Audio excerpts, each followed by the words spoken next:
Mi gente, ¿cómo estamos? Le habla José Lobatón. Contento con esto, algo nuevo que se formó, se empezó a formar y lo estamos concluyendo.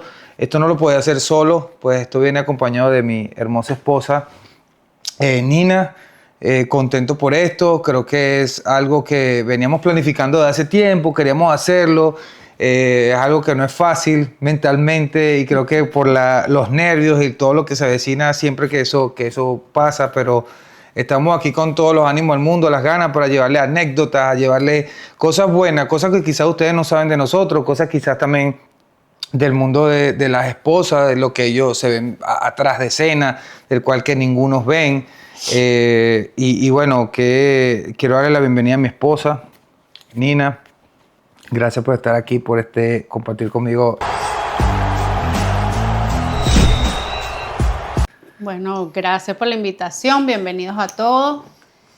Va a ser muy agradable compartir este tiempo aquí en el podcast de anécdotas, conocimientos, cosas que se les puede resonar a muchas personas,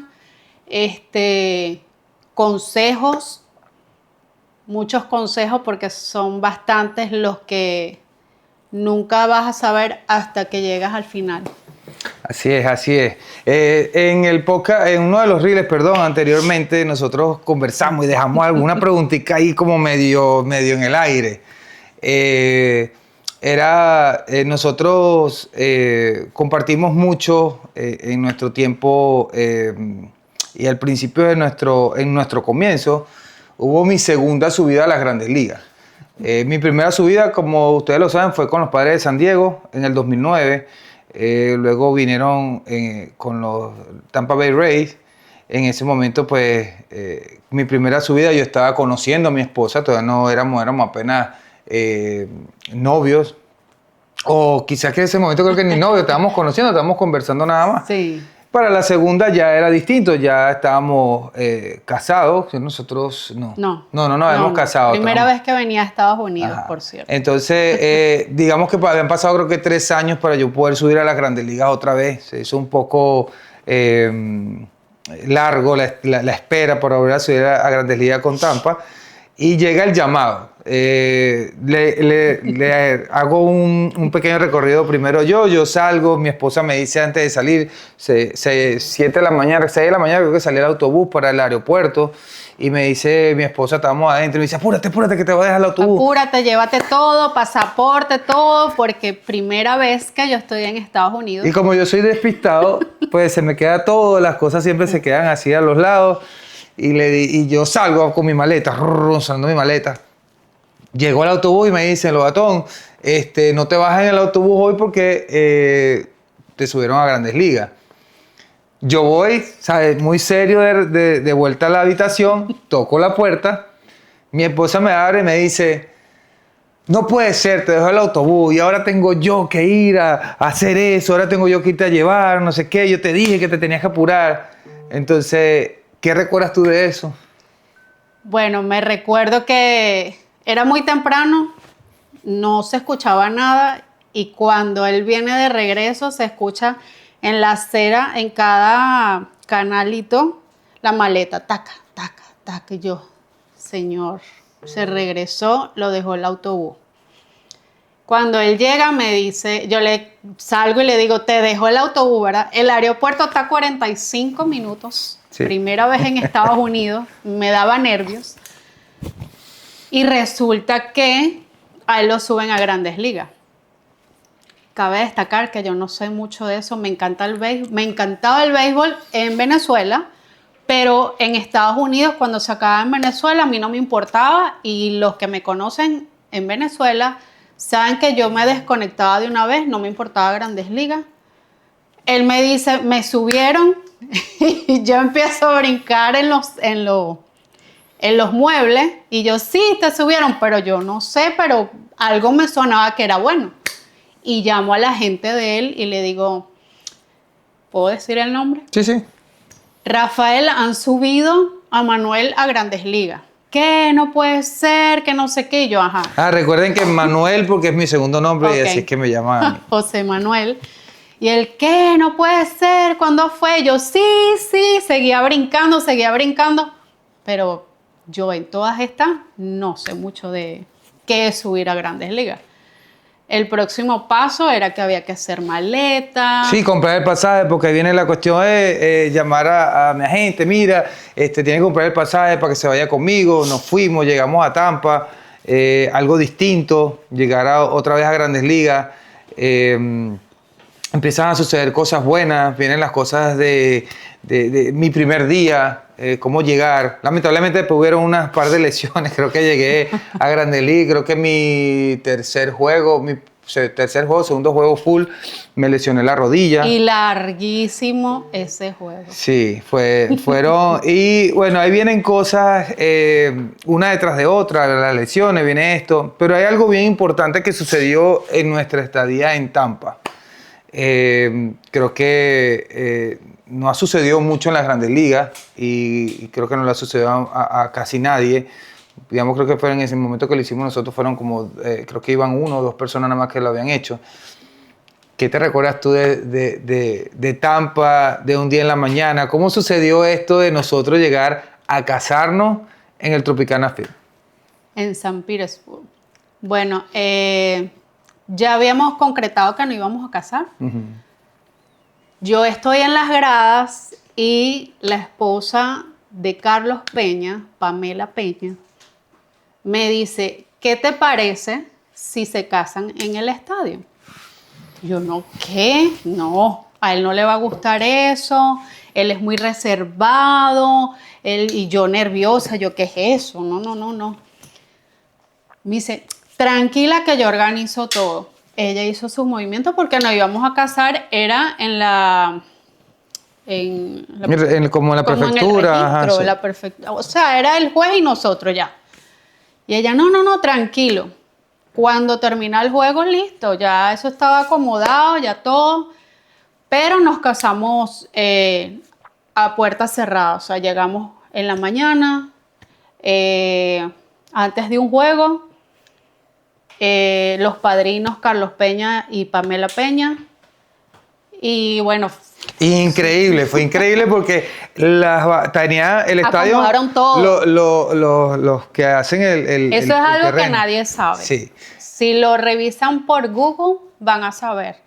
Pero nadie sabe, en realidad, que muy pocas personas saben que nosotros nos casamos y fuimos la segunda pareja en ese momento éramos la segunda pareja en casarse en un estadio de béisbol.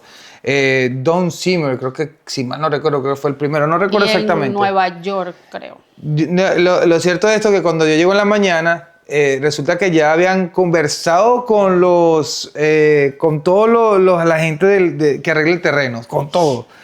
Y cuando nosotros llegamos a las 10 de la mañana, creo que llegamos nosotros, ya estaba el terreno hecho, tenía barandas por los lados, tenía una alfombra roja, o sea, todo estaba hecho para nosotros. Y te digo que fue especial, pues incluso tenemos fotos. Una sesión de fotos. Después la publicaremos, sí. Una sesión de fotos donde estamos en home, está ella que estoy yo quechando, está ella con un bate. Fue muy bonito, creo que fue algo distinto. Inclusive cuando uno va a hacer las palabras de voto, él me dijo, yo voy a ser el primero. Cuando le tocó hablar, no sabía ni qué decir. Es difícil. Sí, imagina que en cámara se hace un poco complicado uno hablar. Yo soy de mucho hablar, pero también hay momentos que las cosas se te ponen un poco más, se te borran. Y yo iba a decir todo según yo tenía todo planificado para decirlo en mi mente y no pude. En realidad me friqué todo y al final no pude hacerlo. Pero fue muy bonito, fue un día muy especial, el 2 de julio del 2002. Lo dijo ella, pues si me lo fuese preguntado a mí, tú sabes que ahí fuese ahí tartamudeo fácil. Pero sí, fue bien especial. Yo creo que la estadía mía en Tampa fue muy especial. Pasamos un momento bonito, incluso. Nosotros, luego que nos casamos, ese año me va bien, tuve un año respectivamente bien. Y decidimos comprar casa en Orlando. Decimos, no, vamos a comprar casa en Orlando porque tenemos ya para estar ahí cerca. Y terminamos la temporada en un septiembre. Y en diciembre me llama, me pone, mira, estás en lista de cambio. Ya va, pero ¿cómo es eso? ¿Cómo que lista de cambios? Si se supone que está en lista de cambios y que agarre su maleta porque no vuelve para Tampa. Así tal cual me lo dijeron. Faltando creo que un día para empezar el sprint trainer el siguiente año, me cambian a los Nacionales, un equipo donde no conocíamos nada, donde no existía nada y se hace un poco complicado. Y el niño pequeño, bebecito de meses y ya casi el carro con todas las cosas montadas para irnos a pocharlo. Y vamos a pocharlo, que era el sprint training. Ahora, ¿qué piensa una esposa de ver a su esposo en un lugar y luego estar en otro? Y esos viajes, porque siempre hay viajes. En este mundo del béisbol, creo que yo viajé más que cualquier otro. Solo un viaje aquí, un viaje allá, un viaje aquí. Nos quedamos por una semana y luego íbamos. Tuviste la oportunidad de ir a algunos viajes no. Todavía tenemos pendientes. Siempre me dice que quería ir a Colorado, que quería no sé dónde, que no le he podido llevar. Pero hubieron muchos viajes donde sí pudo estar, incluso en los playoffs, viajes a San Francisco, viajes a Los Ángeles. Fueron momentos bien bonitos. ¿Qué recuerdas tú de esos viajes? ¿Cuáles fueron los viajes que más te gustaron o que no te gustaron? Lugares que quizás te recuerdas. Bueno, de no gustarme, creo que ninguno. Todos fueron muy bonitos, muy especiales. Los estadios son espectaculares, uno más bonito que otro, diferente. Lo que sí nunca hice, nunca, porque yo iba a ir a ver el juego, era llevar al niño a la parte del playground, el parquecito de niños que en todos los estadios hay. Yo nunca hice eso porque a mi hijo le gustaba ver el juego, a pesar de que a veces estaba pequeñito, pero nunca lo llevé a eso, lo llevé a ver el juego, porque a mí me gustaba verlo. Pero Chicago me encantó, Seattle me fascinó, Nueva York... El estadio es espectacular. Nueva York es complicado. Nueva York es espectacular. Vivir allá es estadio. Bueno, cuando estuve en los Mets sí me gustaba la zona donde vivía, pero no me gusta mucho Nueva York. Uno de los lugares que quizás... Es que mucha gente. Hubo un lugar donde yo creo que fue los mejores momentos porque ahí nació mi hijo, que fue en Madeira Beach. Madeira Beach, sí. Y creo que era espectacular porque era un apartamento pequeñito, ¿no? En ese tiempo vivíamos frente del mar. Pero vivíamos frente del mar. Y veía los delfines cuando iban por un lado y cuando regresaban al otro. Fue bien bonito todo eso. Creo que la parte de Tampa, luego venimos a los Nacionales, vamos a un lugar donde es completamente distinto. Venimos de estar siempre en la parte tropical, un poco más tropical, porque aquí no hace tanto frío en Florida, bueno, últimamente ha hecho bastante frío, pero no hacía tanto frío. Y más latinos. Y vamos a los Nacionales, donde empieza la temporada con nieve. Empieza la temporada... Me acuerdo el primer año yo, frío, toda tapada, y cuando al niño le daban ganas de comer, yo sufría, me tenía que quitar los guantes y todo para darle de comer.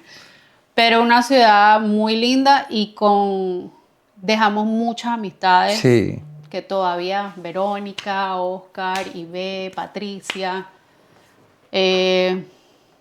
Una que ya no está aquí en el plano terrenal. Vicky. Sí, lamentablemente Vicky se nos fue. Bien triste esa noticia. Creo que dejamos mucha amistad. Y después también fue irnos a Nueva York, luego irnos a Seattle.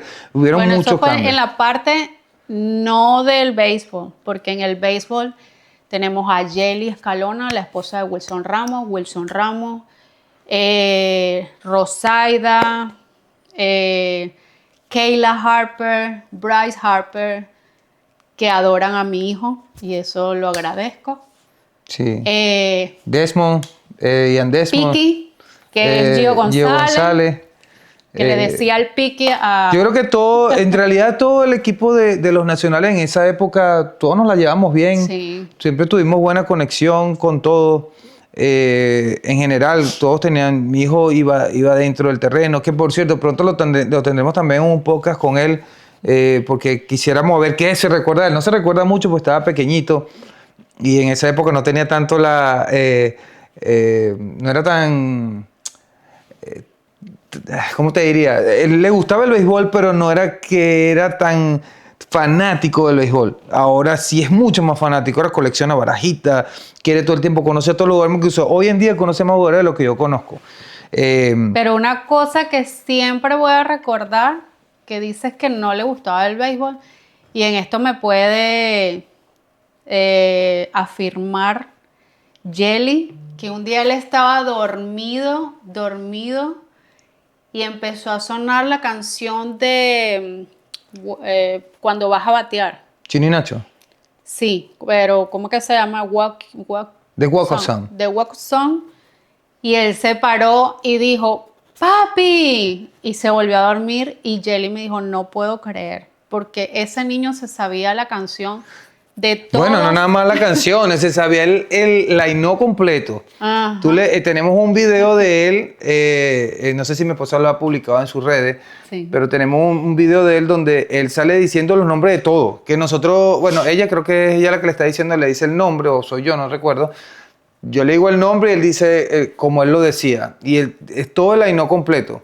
Por eso te digo, mi hijo era fanático de un modo, pero el gustarle, te digo, más en la parte de pelotero, de ser pelotero él.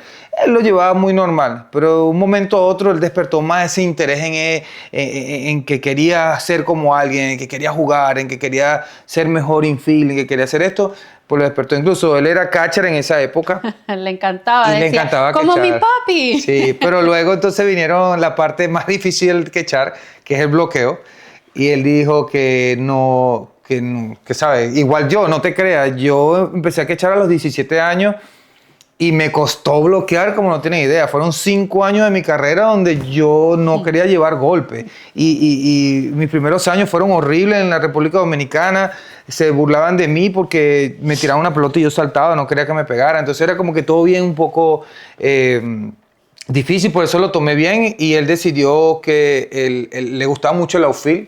Ahora decidió ser infield. Creo que también son las condiciones que él tiene. Pues es muy ágil y eso ayuda mucho. Ahora volviendo un poco al tema de nosotros, hubieron viajes, hubieron momentos buenos, momentos malos, momentos donde hubo tristeza. ¿Qué recuerdas tú de un momento donde no fue completamente alegría, sino que hubo un poco de tristeza en la familia a través de mis lesiones? ¿Qué recuerdas tú de ese momento? Sé que para mí fueron momentos muy difíciles y sé que todos la pasan mal, porque si estoy yo mal, pues llego mal a la casa, también viene la parte de ella. ¿Qué recuerdas tú de esos momentos? Bueno, antes de hablar de ese momento, que fueron varios, siempre se lo comenté a él de que los problemas del campo nunca se fueran a la casa.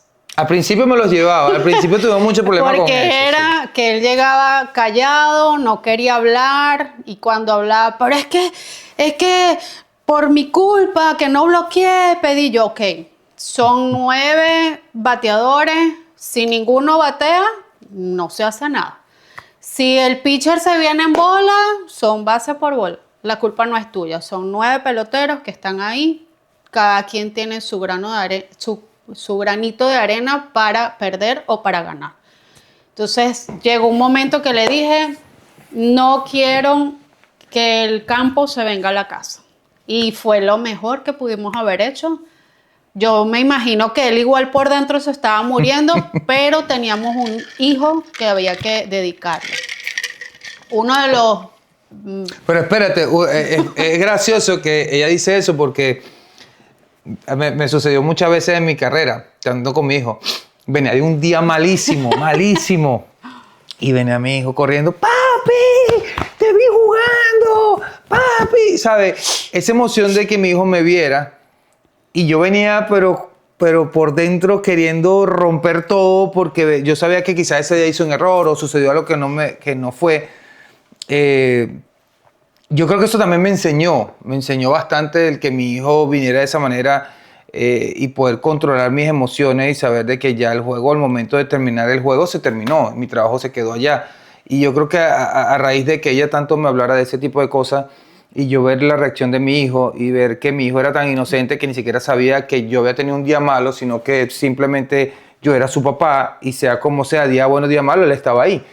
Eso me ayudó a mí mucho, mucho, mucho a cambiar y a pensar distinto y a llegar un poco, no digamos 100% sin rabia, porque igual era mi trabajo y se sentía bastante, pero pude controlar un poco más mis rabias en la casa y llevar una vida un poco más tranquila.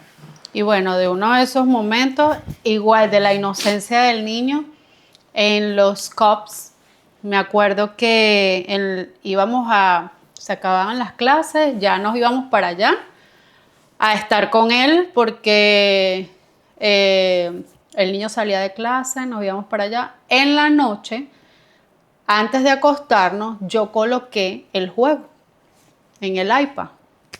El niño ya está casi para dormirse y yo le digo, bueno, vamos a ver cómo va el juego. Cuando voy a poner, lo metieron a batear. Me acuerdo que pasa el accidente de que se tropieza en primera para no pisar al pitcher y tengo el video y todo, que el niño dice, pero batió. O sea, para él es que él batió. A él no se le ocurrió que se cayó, que se lesionó, que fue out. No. Mami, pero batió. Es lo que se escucha. Y esa lesión creo que fue una de las más rudas, pero a mí me encantó. Porque nos fuimos para Arizona. Yo no conocía Arizona y me encantó Arizona. Es caliente, pero me gustó mucho. Fue bonito. Arizona, yo duré como 7 años yendo con los padres a la Spring Training de ahí. En ese tiempo no estábamos juntos. Fueron mis primeros años. Y sí, súper caliente. Incluso estuvimos en Las Vegas. Tú estuviste en Las Vegas también. En Las Vegas también. Que está ahí al lado. Y eso es, con decirte que nosotros ni siquiera practicábamos afuera porque no se podía. Era muy difícil hacerlo. Pero sí, fue una de las lesiones, creo que la que duró más tiempo para el recover. Momentos vergonzosos. Vamos a hablar algo aquí. Momentos vergonzosos que hemos pasado tú y yo. Nosotros estuvimos conversando fuera de cámara porque yo le digo, tú haces unas preguntas por ahí medias que vamos a ver cómo lo haces.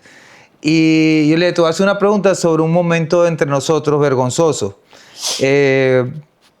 Y yo no me acordaba del momento cuando ella me lo dice. Entonces, yo le voy a dejar que ella les cuente. ¿Qué te recuerdas tú de ese momento vergonzoso? ¿Qué sucedió ese día? Estábamos empezando el novio y se casa uno de sus compañeros en los Leones del Caracas. Mario Lizón.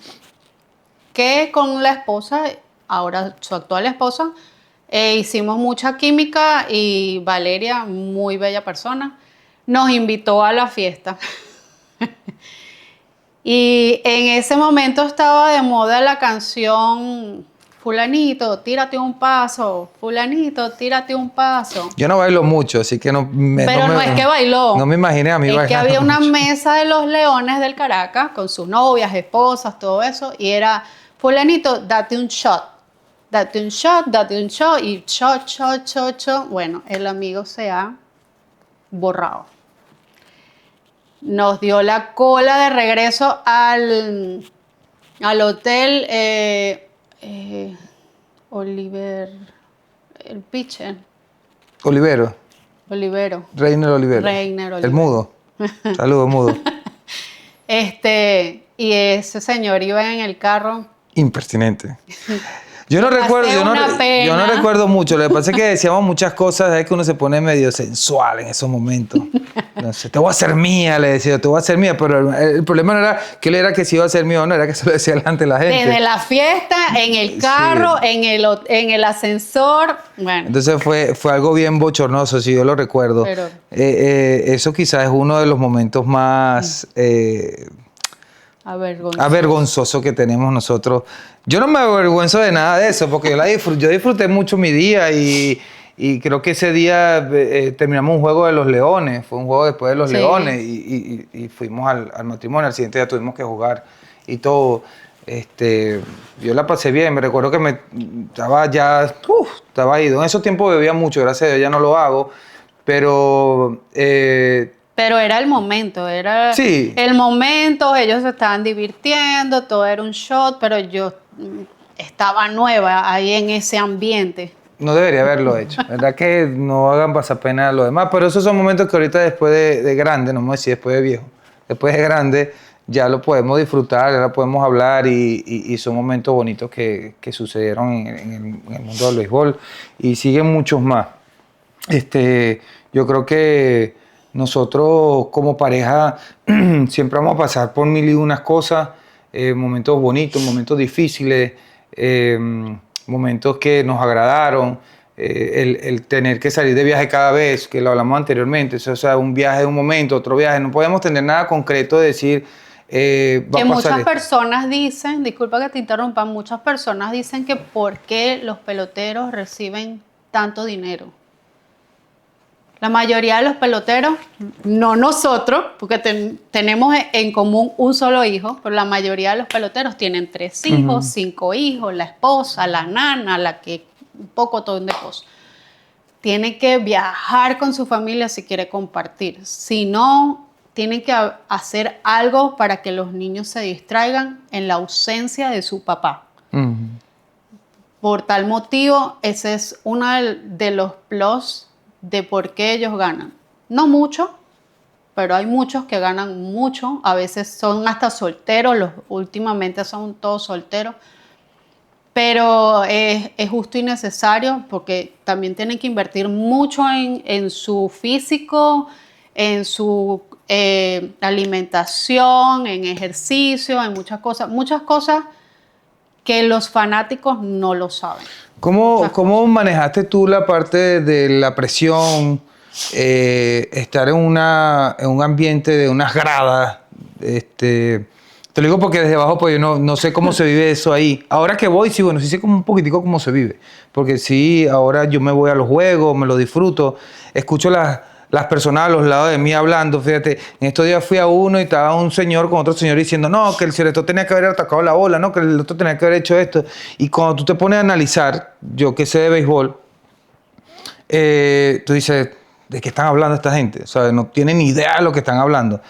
Y ahora te pregunto eso, tú tuviste que pasar por momentos quizás un poco difíciles ahí entrando en una grada, escuchar qué personas dijeran, este sí es malo, ¿por qué no dio el batazo? Bastante. Y tener que escuchar y sentir esa presión de no tener que decirle algo a alguien, de tener al niño en los brazos y, ¿sabes? Escuchar tantas cosas que... Bueno, la primera vez fue justamente cuando te suben de AAA en Durham a Tampa. Ahí pasó algo con una persona latina, que por qué no habían subido a fulanito antes que a ti, que no sé qué. Yo no entendía mucho de eso, pero yo en mi mente decía, bueno, pero si él está primero aquí en este equipo, creo que le tocaba, pero no sé mucho de eso. Al principio no entendía mucho porque mi inglés era cero. Ya ahorita entiendo más, pero sí, mucho, que por qué lo sacaron, que por qué lo metieron, que por qué él está de catcher, que por qué corre tan lento. Mentira, que sí, era súper rápido. muchas cosas, pero sí, y con mi hijo ahorita full. Sacrificios que tuviste que hacer tú, tanto por la familia, como yo diría por mí, pero no voy a poner 100% por mí porque lo hicimos por una familia que teníamos, que queríamos mantener, pero sé que hiciste sacrificios. ¿Qué sacrificios vinieron de tu parte? Bueno, desde un principio, para los que no saben, soy odontólogo, graduada de la Universidad de Carabobo, con mucho orgullo. Tuve que dejar mi profesión. La extraño. Ya ahorita no. Ya me acostumbré al no trabajar, pero a veces quiero ir a trabajar. Pero sí, esa es una de las cosas. Como que la que más es eso. Y ahora, bueno, cuando jugaba, era que tú salías y yo me tenía que quedar con el niño. Cuando tuvimos al niño, ya cuando decidimos que fuera al colegio, que hoy en día lo veo diferente, queríamos una estabilidad emocional en él y dijimos, él se va a quedar estudiando en Orlando, porque yo lo veía mucho en otros peloteros, en los hijos de otros peloteros, de que los niños hacían homeschool. Eso en nuestro país no se escucha. Entonces era como que a mí me encantaba ir para el colegio, ver mis amiguitos, jugar con ellos, aprender. Y yo decía, no, mi hijo tiene que tener siempre sus amiguitos, estar en su colegio y no hay que, hoy está en Seattle, mañana está en Nueva York, después está en Tampa. Hoy en día lo hubiera hecho al revés. Pero bueno, se aprende de los errores. Pero era quedarme en Orlando mientras estaba la temporada y ver los juegos desde la televisión. Bueno, yo creo que también en la parte de los sacrificios era o hacer algo así o quedarte prácticamente en Venezuela trabajando. Y para mí no fue fácil tampoco decirlo en el momento, decirte, mira, tienes que decidir. Y la cuestión era que sí tenía que decidir, no podía hacer más nada. O pasas tiempo aquí, gracias a Dios creo que la calidad de vida no ha sido mala, el béisbol nos ha ayudado, ha sido prácticamente el único trabajo que tenía y todavía sigo haciendo lo mismo en el mundo del béisbol. Pero sí le puedo decir que le doy el visto bueno, tremenda odontóloga. Yo me vi con ella al principio también, cuando al principio de mi carrera creo que me recuerdo que montamos un negocio allá Me iba muy bien. Le iba muy bien ahí, sí. Pero lamentablemente no veíamos nada de lo que hacíamos y costaba mucho ir y venir. Y entonces la cosa se puso un poco complicada porque cuando tú no ves las cosas y no estás ahí, el ojo del dueño engorda el ganado. Entonces, eso es así. No estábamos ahí y lamentablemente hubieron un par de personas que hicieron las cosas mal hechas. Y bueno, al final cada quien hace las cosas y recibe de lo que ellos hacen. Pero te digo que fueron sacrificios que valieron la pena, porque hoy en día pues tenemos un hijo espectacular que está bien, está sano, vive en su casa. Nosotros hemos podido tener. Siempre le digo también que es hora también de ella, si quiere hacerlo ahora y trabajar, no hay ningún problema. El problema que hay es que aquí en Estados Unidos, la parte de la odontología, que como lo que ella quería hacer en realidad, que no era un asistente, porque ella ya es asistente aquí, ser odontóloga como tal se tiene que estudiar prácticamente de nuevo. Eran como 5 años, 4 años de estudio. Creo que son 3 o 4. Entonces era como que volver desde cero. Y uno de los problemas más grandes que ella tuvo que fue el inglés, que se lo exigían para eso. Sí. Hoy en día, anteriormente, digo más que todo anteriormente, cuando llegamos a Orlando no había mucho español. No, yo siempre buscaba como que, mira, pero no hay alguien que dé el curso, pero que me lo explique en español, pero yo entiendo que va a ser en inglés la prueba.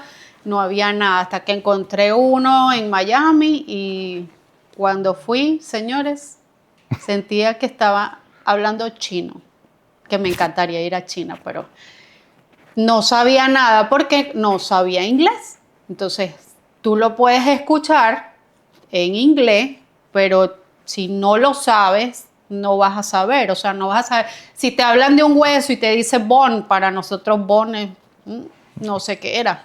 No sé. Entonces, bueno, pero hice el intento en ese curso, no hice el intento de presentar. Y otra de las cosas era que yo estaba en Orlando y estaba sola con el niño. Entonces no podía trabajar. Las asistentes entraban a las 7, salen a las 5. Gracias a Dios económicamente estábamos bien, gracias a tu trabajo. Pero yo no quería que mi hijo estuviera todo el día en un colegio, en una guardería, y yo estar trabajando por gusto y no por necesidad. Creo que todos tenemos que hacer sacrificios en la vida para poder obtener cosas y más y más y más. Pero creo que en parte cuando hablamos de un sacrificio, en ese sacrificio de ella, está el mismo sacrificio de yo no tenerlos a ellos cerca de mí. Fue un poco complicado para mí también. Siempre le he dicho que cuando yo no estoy con ellos no duermo. Me cuesta. Y ella sabe que cuando estamos juntos, pues duermo mucho más tranquilo. Creo que la mente no viaja tanto a pensar tantas cosas de que tú tienes a una familia a un lado. O sea, hacemos el sacrificio nosotros como profesionales de no tener a nuestros padres juntos, cerca de nosotros. Entonces yo creo que es un poco complicado. Ahora, con esta parte de la historia de nosotros, que quizás hemos aprendido nosotros del dinero, del éxito, de la fama, ¿qué piensas tú de eso? ¿Cómo hemos podido... una de las cosas que yo le digo, mi esposa siempre me protegió mucho a mí en esa parte, por lo menos el mundo en Venezuela, pues lamentablemente había sido un poco complicado con los secuestros, con ese tipo de cosas que se vivían en esa época de nosotros, esa época que yo jugaba al principio, y se hacía difícil uno llegar allá como que todo el mundo viera a uno. Yo fui muy bajo perfil, yo siempre andaba bajo perfil. Ella fue una de las que me ayudó bastante a eso. No sé qué recuerdas tú de tantas cosas que nosotros tuvimos que vivir bajo perfil, de que, mira, vamos a hacer esto en Venezuela, todo, pero el nombre tuyo no sale. Incluso yo estaba ahí trabajando, habían trabajadores en la casa, si recuerdas. Sí. Nosotros compramos un terreno y empezamos a construir. Todo lo hacía soy yo. O sea, Nina Domínguez es la dueña del terreno, Nina Domínguez es la dueña de la construcción, Nina Domínguez, o sea, mi esposo prácticamente yo era soltera. Me acuerdo que hubo un momento que yo le decía a él, no salgas porque yo no quiero que te vean, porque si no, después aquí vive fulanito de tal, no sé qué, y nada. Hubo una de las veces ya se suponía que estaban terminando, pero él le encanta, a él le tienes que dar 5 para callarse y la mitad para hablar. Y estaban los obreros ahí y él ha salido, se ha puesto a jugar básquet. Es difícil. Imagínate una persona que le gusta conversar y siempre está activo. Entonces estábamos solos, vivíamos solos en la casa. Ella, el niño y yo. Y estaban tres hombres ahí trabajando. Tan.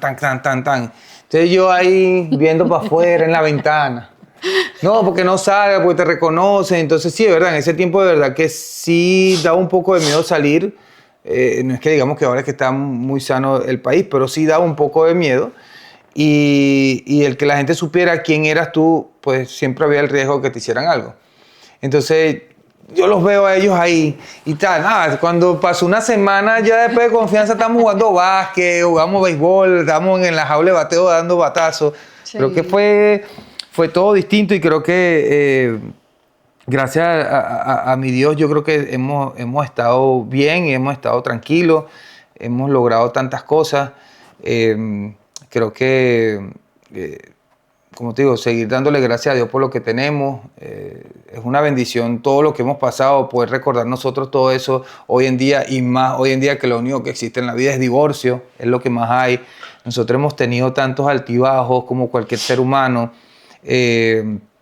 No tenemos una máscara que oculta cosas. Nosotros simplemente somos seres humanos iguales que tiene problemas, que lo resolvemos, tratamos de hablar para resolver las cosas, porque hoy en día es fácil. Yo creo que como está el mundo lleno hoy de cosas tan malas, te ayuda a alejarte de las personas. Y nosotros hemos conversado anteriormente de eso, y pues gracias a Dios todo eso han sido momentos que nos han ayudado y nos siguen ayudando para mantenernos. Yo siempre he dicho que si Dios me lo permite, hasta que estemos viejitos, vamos a estar juntos. Que siempre vemos, ella sabe que siempre salimos a la calle y veo dos viejitos agarrados de la mano y le digo, eso vamos a hacer tú y yo a futuro, eso tenemos que ser tú y yo a futuro, por eso lo tenemos que construir. Y eso que es parte de la vida, creo que es lo que deberíamos de hacer. No sé si me falta alguna cosa de ti. Eres profesional, eres hermosa. Creo que fuiste también, tuviste en cosas de modelaje al principio. Era algo que soñabas cuando... Bueno, esa es una de las cosas que, bueno, Cuando estoy ya graduándome de quinto año, mi papá me dice, ¿qué quieres estudiar? Yo le digo, bueno, hay dos cosas nada más que me gustan. Toda la vida me gustó odontología, el olor del consultorio, el olor del zinquenol, el olor del consultorio me mataba. Y que íbamos a un odontólogo que me dejaba furungar Bueno, la mató porque le dio sinusitis después de todo eso. Bueno, entonces sí la medio también, mató. pero es por los químicos y todo eso. Yo le dije, bueno, quiero odontología o comunicación social. No sé por qué, pero me gustaba, pero no sé por qué. Y mi papá me comentó comunicación social no, porque para llegar a un alto, por decir trabajo, había que pasar por algunas cosas, son las cosas que se rumoran. Y odontología me dijo que estaba difícil porque económicamente no estaba bien. Pero yo le dije, bueno, yo presento y si quedo, quedo. Presenté 2 veces nada más. La primera vez no quedé. La segunda vez quedé de número 67, si no me equivoco. Y yo estaba feliz porque quedar en la Universidad de Carabobo es difícil. Pero bueno, quedé y me ayudaba. Yo hacía galletas, hacía tortas. Anteriormente hacía una galleta, pero me la dejó de hacer, me la dejó de hacer. Así bueno, fue que me enamoró. Esa es otra cosa que ahorita les cuento. Yo hacía tortas para los que llegaron a ir a Tony Roman. Tony Romans es que era el restaurante, ¿verdad? Tony Romans, que aquí también hay. Ese está en Valencia. Ajá, en el Sambil arriba. Muchacho de Acarigua, yo no sabía que va a saber de eso. La Choco Paradise las hacía yo y en Auyama Café hacía varias tortas también. Las galletas, cuando yo lo conozco a él y ellos iban para Valencia, yo le hacía un paquete así grandísimo de galletas y todos. Puede ser que me salió la barriguita, siempre tuve la barriguita. Todos en el camino de Valencia a Caracas iban a pedirle galletas. Ella me las daba, el hermano me mandaba comida, me decía, pues, el hermano había estudiado de chef, me mandaba pues, arroz, pollo, lo que sea, me lo daban. Y las galletas me las daba. Y entonces como me daba las galletas, yo me iba en el autobús. Y guacata, y empezaba, a la primera le daba uno a los muchachos y eso se iba viral. Si fuesen las galletas del momento se iban viral. Eso era galleta y galleta, pero por alguna razón la mamá, ella dice que cambió la receta, que no la consigue. Porque dice que era muy dulce. No da igual ahora eso. Entonces, ya pues las cosas cambiaron. Bueno, muchachos, quiero darle las gracias a mi esposa. Esto es algo que vamos a seguir haciendo juntos. No crean que hasta aquí quedó. Viene la segunda parte. Si quieren saber algo, le pueden escribir. Pueden escribirnos. ¿Qué quieren saber? ¿Qué quieren saber de la vida de la esposa allá atrás? Porque sé que hay muchas cosas que no. Va a haber una segunda parte. No se la pueden perder. Se recuerdan de comentar. Recuerden de enviarlo a otras personas. Recuerden de suscribirse, de darle like. ¿Y qué invitados les gustaría que él tuviera aquí? Obviamente puede que sean difíciles, pero si hay alguno de los jugadores, compañeros míos que ven este podcast y les gustaría estar aquí, les gustaría conversar, nosotros no vamos a conversar, no vamos a poner tantas cosas. Quisiéramos saber un poco más de cómo comenzaron el béisbol. Quisiéramos llevarle un poco de esto a los muchachos. También tendremos a mi hijo por ahí de invitado y tenemos otros invitados especiales también. Así que no se lo pueden perder. Le damos las gracias por estar pendiente de nosotros. Nuevamente gracias, amor, por estar conmigo aquí. Y bueno, recuerden que viene la segunda parte de esto.